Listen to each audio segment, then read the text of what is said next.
Assalamualaikum warahmatullahi wabarakatuh. Selamat datang dalam talk show RSUD Inca Abdul Muiz Samarinda. Dengan saya Dr. Alam, Humas RSUD Inca Abdul Muiz Samarinda.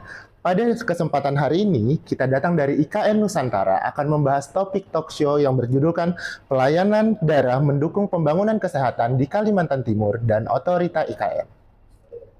Hari ini, kita kehadiran 3 narasumber hebat, yaitu yang pertama, Dr. Andes Alimuddin, Magister of Science, selaku Deputi Sosial Budaya dan Pemberdayaan Masyarakat Otorita IKN. Terima kasih Bapak telah hadir. Selanjutnya, narasumber kita kedua yaitu adalah Dr. Osa Rapsodias, Master of Science International Health, Master Public Health and Diploma of Tropical Management and Hygiene, selaku Direktur RSUD Inca Abdul Muiz, Kota Samarinda. Selamat datang, Dokter. Terima kasih. Selanjutnya, narasumber kita yang ketiga yaitu adalah Dr. Didi Irwadi, Magister Kesehatan, Spesialis Patologi Klinik, selaku penanggung jawab dari Unit Pelayanan Darah RSUD Inca Abdul Muiz Samarinda. Selamat datang, Dokter. Baik, terkait dengan tema talk show kita hari ini, di mana kita akan membahas tentang pentingnya pelayanan darah dalam menunjang program kesehatan di Kalimantan Timur dan IKN Nusantara, izinkan saya bertanya terlebih dahulu kepada Bapak Deputi. Baik Bapak Deputi, seperti yang kita ketahui bahwa program kesehatan merupakan salah satu program prioritas di dalam pembangunan IKN saat ini. Mungkin yang saya ingin tanyakan kepada Bapak, seberapa penting kira-kira peran rumah sakit daerah dalam mendukung ekosistem kesehatan di IKN Nusantara ini? Ya, yang pertama saya ingin menjelaskan bahwa IKN itu adalah kota dunia.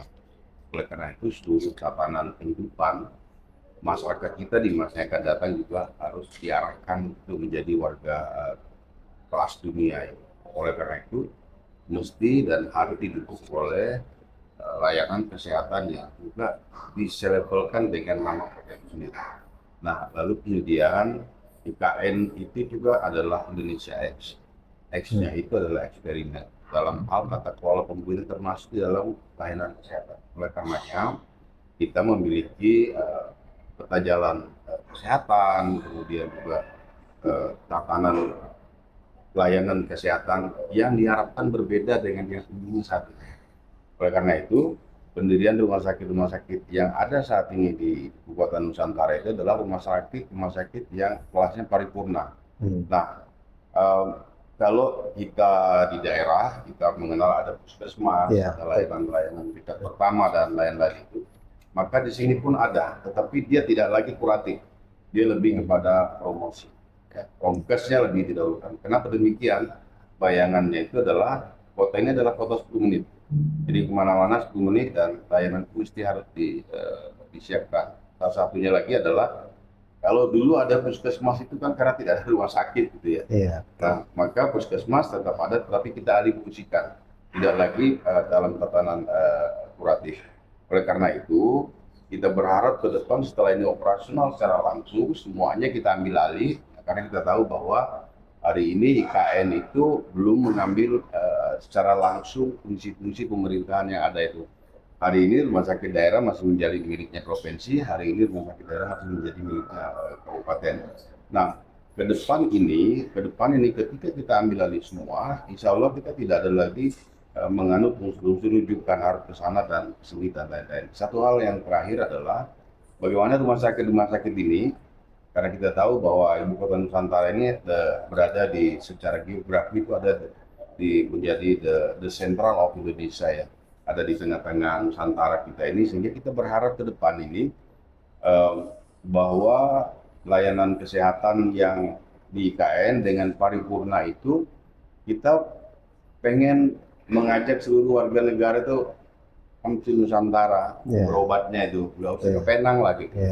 Oleh karena itu layanannya yang tadi saya bilang bahwa memang harus berstandar internasional. Lalu bagaimana dengan rumah sakit yang ada di daerah, khususnya yang ada di wilayah PPU itu ya, IKN gitu ya. IKN itu ada KUKA dan PPU. Nah ini bisa breeding cepat nih, baik dari sumber daya manusia maupun sarana dan prasarana. Gitu dong. Baik, terima kasih Bapak Deputi. Seperti yang tadi sudah disampaikan oleh Bapak Deputi bahwa IKN ini merupakan kota X, di mana tadi disebutkan bahwa di sini semua diharapkan dapat melakukan percepatan dalam program kesehatan tersebut, di mana juga rumah sakit di sekitar daerah Kalimantan Timur khususnya di PPU ini juga dapat mengupgrading baik itu secara sumber daya dan secara pengetahuan dari rumah sakit itu sendiri. Baik Pak, terkait dengan hal tersebut artinya ini penting juga untuk berkolaborasi ya Pak ya.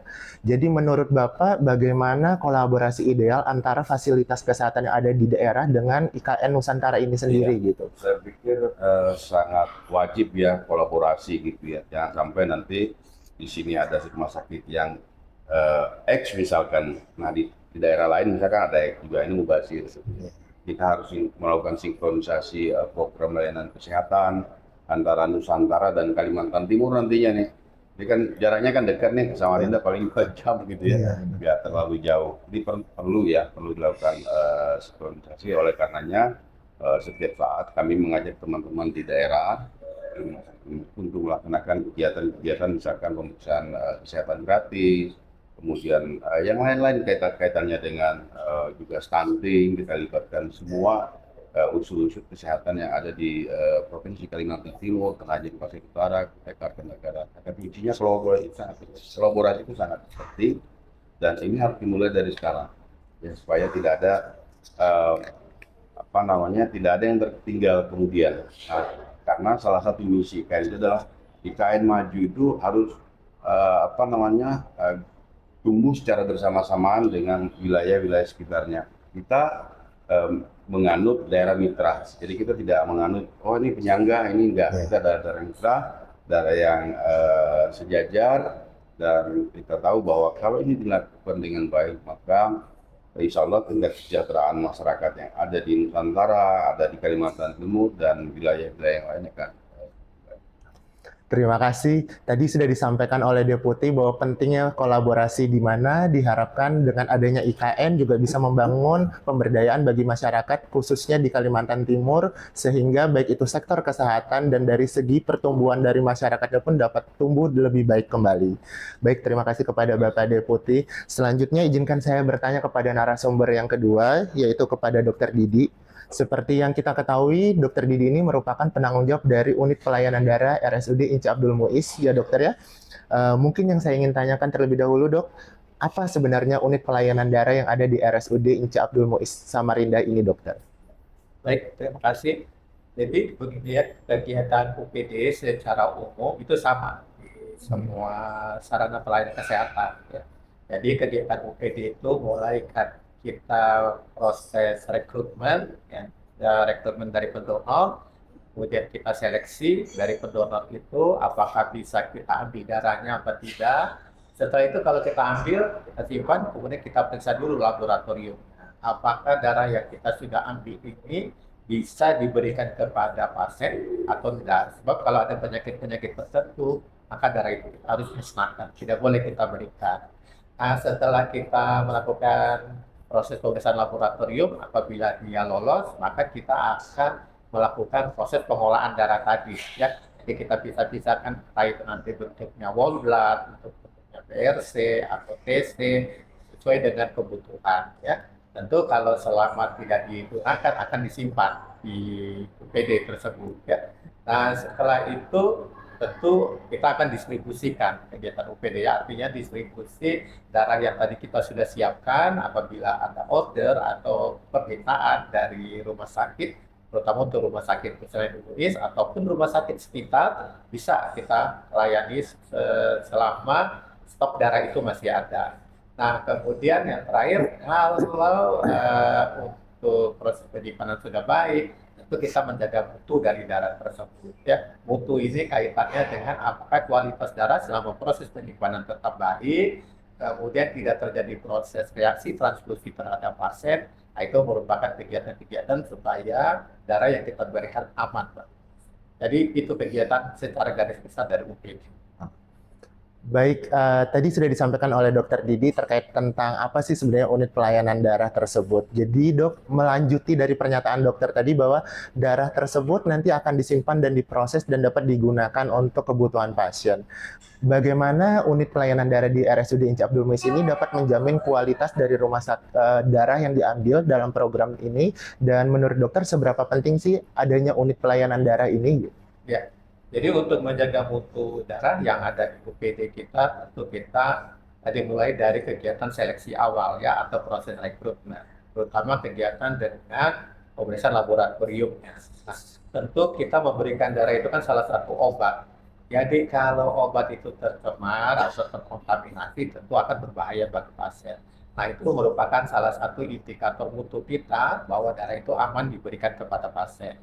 Kemudian waktu penyimpanannya juga itu merupakan salah satu kaitannya dengan mutu atau kualitas dari darah. Kemudian juga kita selalu melakukan quality control. Quality control dalam hal ini untuk pemeriksaan IMLTD atau infeksi menular lewat transfusi darah, terutama kaitannya dengan virus. Nah, siapa saja yang bisa kita berikan syarat tersebut? Tentu pasien-pasien yang membutuhkan darah. Ya. Kita tahu bahwa di rumah sakit itu banyak sekali pasien-pasien yang datang, terutama kaitannya dengan karena kita di pinggir jalan, ya, kaitannya dengan kecelakaan lalu lintas yang mungkin terjadi perdarahan sehingga membutuhkan darah yang segera. Kemudian kasus-kasus anemia, terutama pada ibu hamil, ya, ada beberapa kasus yang juga membutuhkan sito untuk kebutuhan darah. Nah, tentu saja kalau dengan adanya UPD di rumah sakit itu akan mempersingkat waktu pemberian darah. Sedangkan kalau itu nggak ada di rumah sakit, tentu kita harus distribusinya akan lebih lama lagi ya, mesti pesan dulu. Nah, itu nanti akan membutuhkan waktu. Sehingga pasien juga dalam proses pelayanan yang sito atau yang emergensi itu bisa terhambat. Maka UPD itu penting ada di rumah sakit. Baik, seperti yang disampaikan oleh Dokter Didi bahwa unit pelayanan darah ini merupakan suatu unit yang sangat penting dimiliki oleh rumah sakit dalam menunjang proses pelayanan pasien, baik yang sifatnya emergensi maupun yang membutuhkan tindakan segera. Mungkin dok, terakhir untuk terkait dengan unit pelayanan darah ini dok, yang banyak juga ditanyakan sama masyarakat dok, siapa saja sih orang yang bisa melakukan donor darah ini, dan bagaimana kalau misalnya untuk dapat mengakses ke unit pelayanan darah yang ada di Rumah Sakit Inci Abdul Muiz Samarinda, dokter? Siapa saja boleh ya untuk melakukan donor. Tentu ada persyaratannya. Misalnya usianya harus di atas 17 tahun ya. Kemudian maksimal usia 65 tahun kalau dia pernah donor. Tapi kalau belum pernah donor minimal dia 60 tahun baru bisa donor. Yang kedua tentu kaitannya dengan berat badan. Ya, berat badan kita standarkan di atas 45 kg. Ya. Kemudian juga kaitannya dengan tekanan darah. Nah, biasanya memang kadang-kadang orang kadang-kadang stresnya begitu datang mau donor tekanan darahnya naik, padahal nggak ada riwayat tekanan darah. Tapi memang kita berpatokan bahwa tekanan darah kalau tinggi, ya maksimal itu 160 untuk sistol, ya sistolnya sekitar 100. Kalau lewat dari itu kita tidak sarankan ya untuk melakukan donor, karena nanti berdampak pada pasien sendiri. Kemudian yang lain banyak persyaratan-persyaratan yang memang harus dipenuhi oleh pasien. Paling tidak pada saat dia donor itu kondisinya sehat. Ya. Sehat dalam arti ya memang tidak minum obat, tidak sedang sakit. Kemudian juga bagi wanita kan ada riwayat haid ya. Nah, kalau riwayat haid sebenarnya boleh saja donor, tapi yang penting kadar hemoglobinnya itu di atas 12,5. Ya. Jadi yang mau donor itu siapa saja boleh. Ya. Termasuk satu, kalau yang tato. Nah ini kan tato ini juga katanya sangat beresiko. Ya. Memang kalau tatonya katanya kecil-kecil boleh saja, nanti sekitar setelah 6 bulan dia tato. Tapi kalau tatonya satu badan, nah itu mungkin ada resiko penularan penyakit, terutama yang lewat jarum suntik yang digunakan untuk tato. Kita sarankan memang sebaiknya tidak donor. Tapi kalau tetap ingin donor, tidak apa-apa. Dia MCU dulu atau screening dulu, apakah dia menderita penyakit yang bisa ditularkan lewat transfusi darah. Kalau dia aman, boleh. Ya. Ini. Terima kasih Dokter Didi. Jadi seperti yang kita ketahui tadi bahwa unit pelayanan darah dari RSUD Inca Abdul Muiz terbuka untuk seluruh masyarakat untuk dapat melakukan donor, baik itu yang memenuhi kriteria dan pihak-pihak yang akan dapat dilakukan melalui screening yang ketat untuk mendapatkan kualitas darah yang baik. Baik, saya berlanjut untuk ke narasumber berikutnya, yaitu adalah Direktur RSUD Inca Abdul Muiz Samarinda kepada Dr. Osa, di mana seperti yang kita ketahui ya dok ya, tadi bahwa RSUD Inca Abdul Muiz ini berhasil memiliki unit pelayanan darah. Nah, yang saya ingin tanyakan juga mungkin teman-teman di sini juga ingin tanyakan tuh dok, bagaimana sih peran dari RSUD Inca Abdul Muiz ini sendiri dalam mendukung program kesehatan, terutama di Kalimantan Timur dan berkolaborasi dengan IKN Nusantara ini dok? Ya, baik, terima kasih. Jadi yang pertama, saya mengucapkan terima kasih Pak Deputi Pak Limudin atas nama pemerintah Kota Samarinda ini menerima kami untuk kegiatan donor hari ini gitu. Jadi ini adalah donor darah mobile yang pertama kami Pak Limudin. Nah, ini juga atas program dari Kementerian Kesehatan. Gitu. Jadi tahun lalu kami itu mendapatkan gedung alat lengkap dengan mobilnya Pak. Gitu. Kita jalankan tahun ini.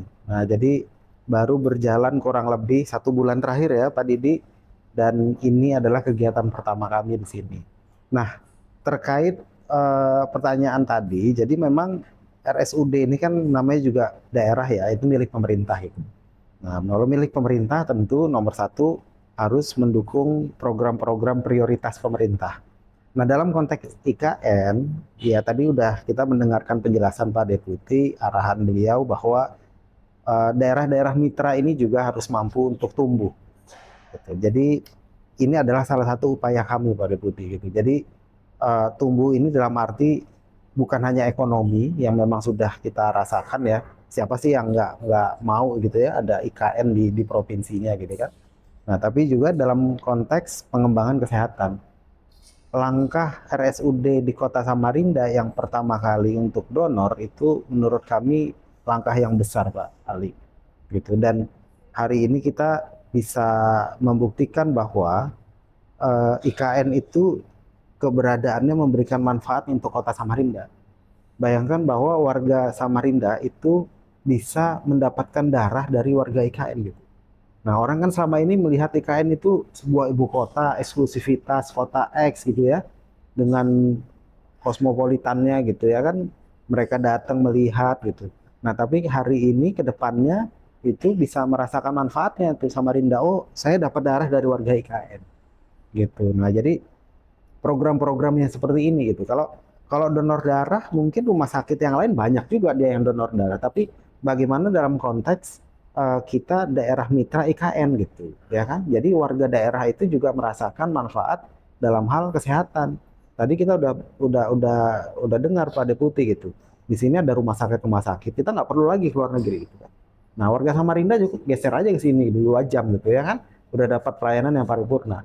Nah, ini juga warga kita bisa mendapatkan darah dari warga IKN gitu. Nah, jadi konsep inilah yang kita akan kembangkan di RSUD Samarinda.